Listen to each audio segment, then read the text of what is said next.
Hi everybody, so we're doing something totally new, and that is called Ask Marcus, apparently hashtag Ask Marcus, all one word. So if you ever have any questions for me on a weekly basis, I'm going to be answering those questions. So Gabriella is going to be asking the questions. I have no idea what they are, by the way, so I might have to say I don't know the answer, but let's give it a go. Okay, so the first question from Radio Reese. Okay. Hi. Hi, Radio Reese. Where should I start to learn the basics about trading and investing? Thanks. Okay, well, I mean, it's obvious what I'm going to say here, I think. Well, the very first thing I believe is that you should download the book, The Lunchtime Trader. The feedback that I've had from countless numbers of people is it's an incredibly complete book. So don't just download it, okay? Download it and then study it. Don't just read it, study it. That's the difference between somebody who is just going to do something just to do it, but doesn't care about the results, and somebody who really is going to make a success of it is that they study it. So instead of, I always say to people, instead of reading 10 books, they go, oh, I've read 10 books or 20 books. That's insane, because what you do is you read a book and you go, that was an amazing book, and then you read the next one. Now you've forgotten the content of the first one. I think you should read maybe 1, 2, 3, 4, maximum 5 books a year, but read them several times, underline them, highlight them, write notes, take action, go back to it, see whether it's improved. So when you download the Lunchtime Trader from obviously our website, investment-mastery. Do I need to write that? Investment-mastery.com? Maybe I do. So that would be investment-mastery.com, and you'll be able to download your copy of my book for free. It took me a long time to write, and it's very complete. And make sure that you go into the chapters on the risk management, because the risk management is the most important thing. Oh my goodness, it drives me crazy how these people always say, strategy number 43, strategy number 45. Well, hold on, mate, because this is how I learned, right? Seminar after seminar. Well, this is great. And I used to say, well, which one is the best? Well, they're all good. Oh, great. So which one do I start? Confusion.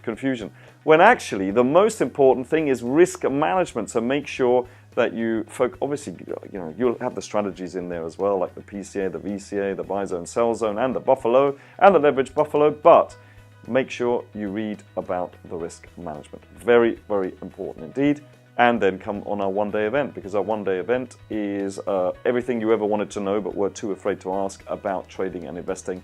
And this wasn't always the case, because I had a team of people who did this, but now it is only me doing the one-day events. I'm not letting anybody else do the one-day events.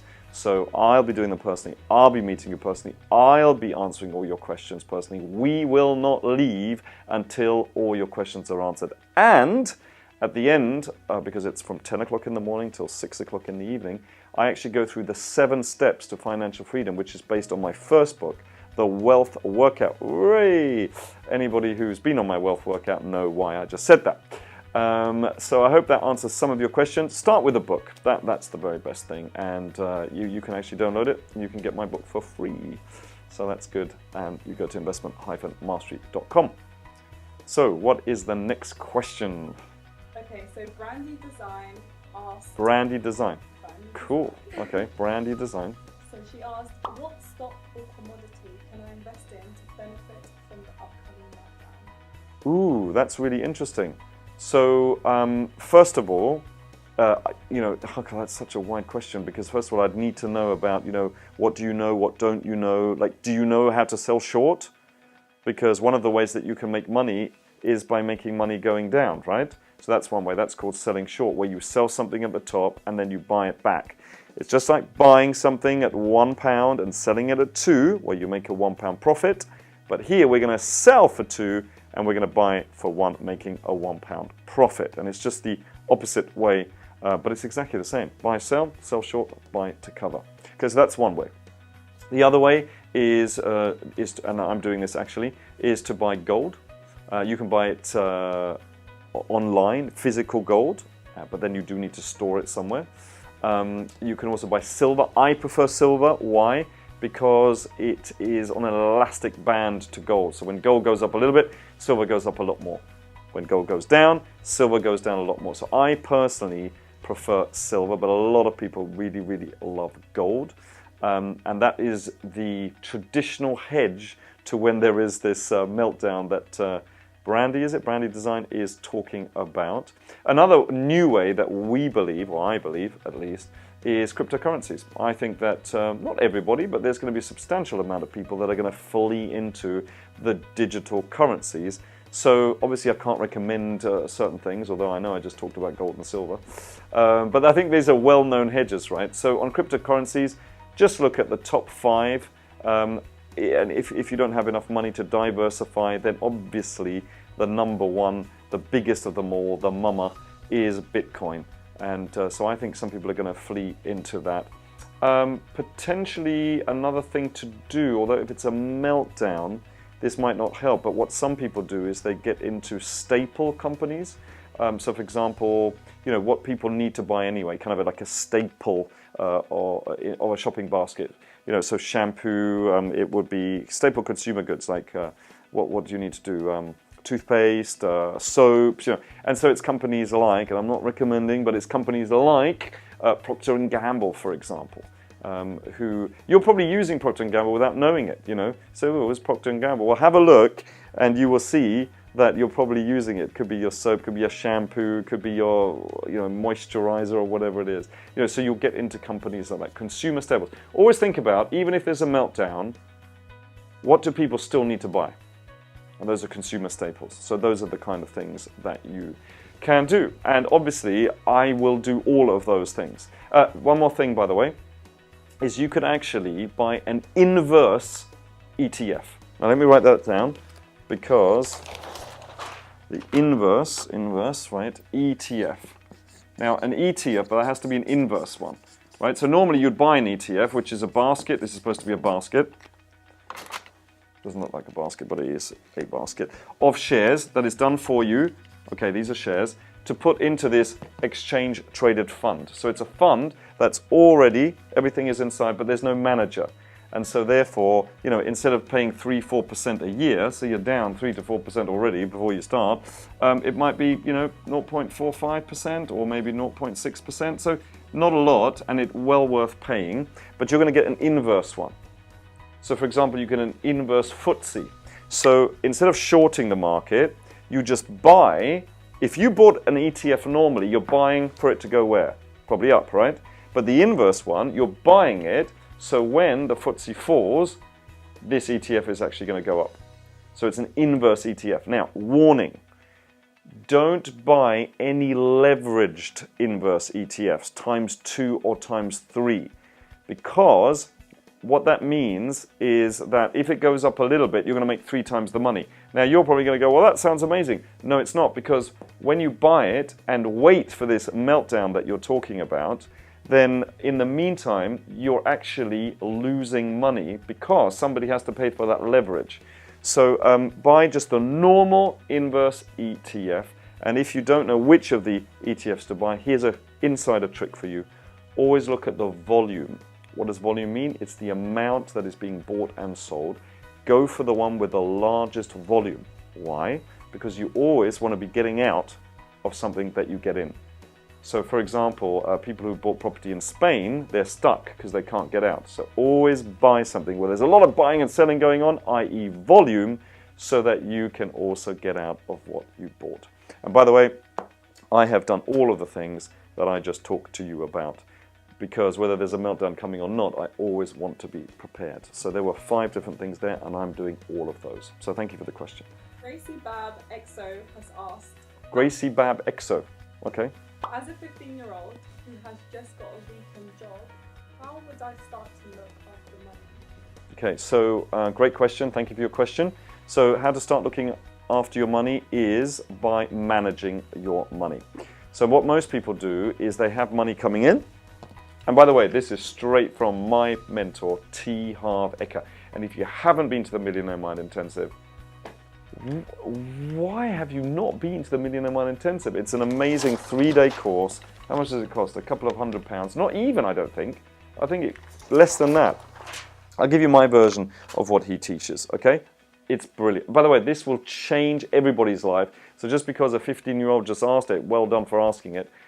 You should be doing, honestly, this will change your life, okay? So this is called money management. Let's say whatever you earn, 100% of what you earn, what do most people do? They put it into one bank account, right?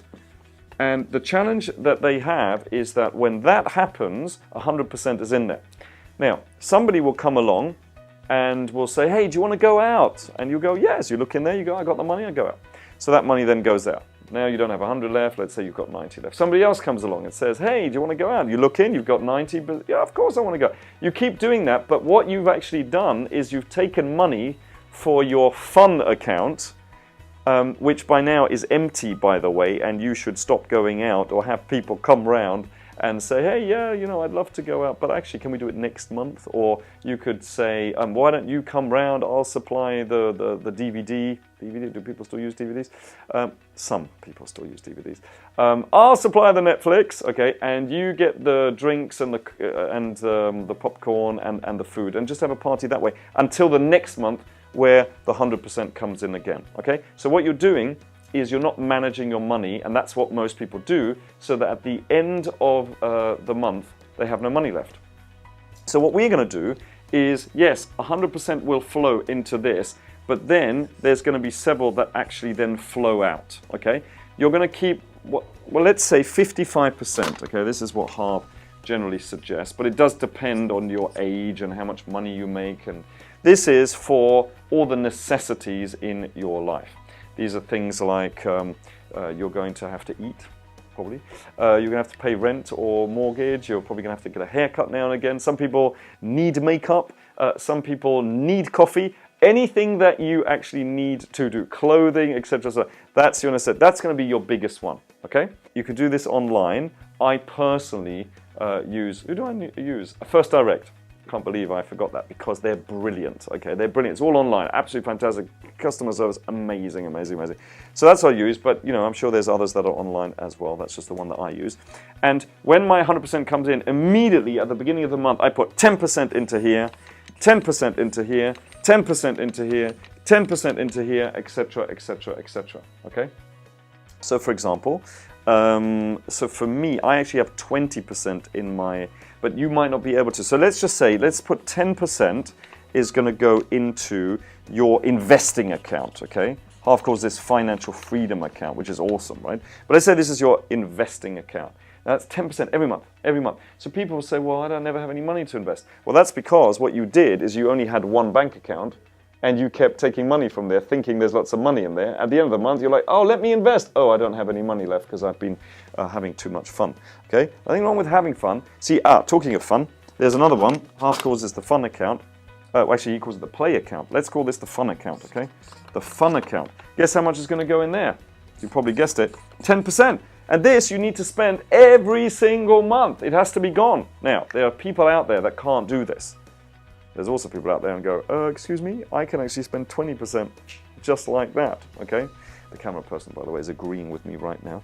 But you need to make sure that you spend this 10%, because some of you aren't having enough fun. And that means you're going to have a lot of money and you're going to be a misery guts, okay? Because you like saving, some of you are saying, hey, that's great. So I'm going to, instead of having fun and living life, what I'm going to do is I'm going to put 10% in here. Don't do that, okay? Follow the recipe. I'm giving you a recipe for success. 10%, spend it every single month. By the way, once this is zero, somebody comes along and says, do you want to go out? The answer is yes, next week, next month, or whatever, okay? Or come on round. Because you need to learn how to manage your money. Most people aren't managing their money. What else? You might be saving up for something, okay? So, for example, you might be saving up for a holiday, a big holiday. You might be saving up for an anniversary present, a big one. You might be saving up for a car. So this one, and he calls this your LTSS, your long-term saving for spending, okay? So let's call this your spending. Listen, you need to go to the Millionaire Mind Intensive and learn this properly, because it's entire sections. Because I can do this, but you need to do it, okay? And he conditions that in. Just look it up. There are loads of dates in the UK, or if you're in Germany or in Holland or in Scandinavian countries, Ireland, it's all over the... Seriously, trust me, just go and do it. Fun investing, fun, and this is, let's say, saving. Okay, your saving account. You're going to put 10% in there as well. Okay, and this is for something that you are saving up to do. So let's see where we're at. We've got 55%, 65%, 75%, 85%. We have got a couple more. So for example, you can put, let's say, 5% you could put into some kind of charity account, you know.